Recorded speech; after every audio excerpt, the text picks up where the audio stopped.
ഈ ബലാത്സംഗ കേസിൽ ജയിലിലായ രാഹുൽ മാങ്കൂട്ടത്തലിനെ MLA സ്ഥാനത്ത് നിന്ന് അയോഗ്യനാക്കുമോ എന്ന ചോദ്യം സജീവമാണ്. നിയമസഭാ പ്രിവിലേജ് ആൻഡ് എത്തിക്സ് കമ്മിറ്റി തീരുമാനമെടുത്താൽ രാഹുലിനെതിരെ നടപടിയെടുക്കുകയും ചെയ്യാം. തുടർച്ചയായി ബലാത്സംഗ കേസുകളിൽ പ്രതിയാക്കപ്പെട്ടതിന്റെ പേരിലാണ് നിയമസഭ ഇപ്പോൾ അസാധാരണ നടപടിക്കൊരുങ്ങുന്നത്. TV പ്രസാദാണ് ചേരുന്നത്. TV പ്രസാദ്, നിയമോപദേശം ലഭിച്ച ശേഷം തുടർ നടപടികളിലേക്ക് പോകുമെന്നാണ് ഇന്നലെ സ്പീക്കർ അറിയിച്ചത്. ഏത് രീതിയിലായിരിക്കും അയോഗ്യതാ നടപടികൾ അതിലേക്ക് പോകുന്നതിനുള്ള നടപടിക്രമങ്ങൾ?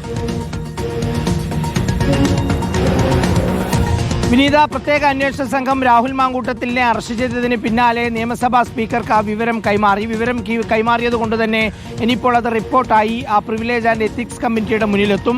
ആ കമ്മിറ്റിയാണ് ഇത് സംബന്ധിച്ചുള്ള നടപടി സംബന്ധിച്ചുള്ള തീരുമാനമെടുക്കേണ്ടത്. തീരുമാനമെടുക്കേണ്ട കമ്മിറ്റിയിൽ CPIM സംസ്ഥാന സെക്രട്ടറിയായ MV ഗോവിന്ദൻ MLA, അതുപോലെ LDF കൺവീനറായ TP രാമകൃഷ്ണൻ MLA അടക്കമുള്ളവരാണ് ഉള്ളത്.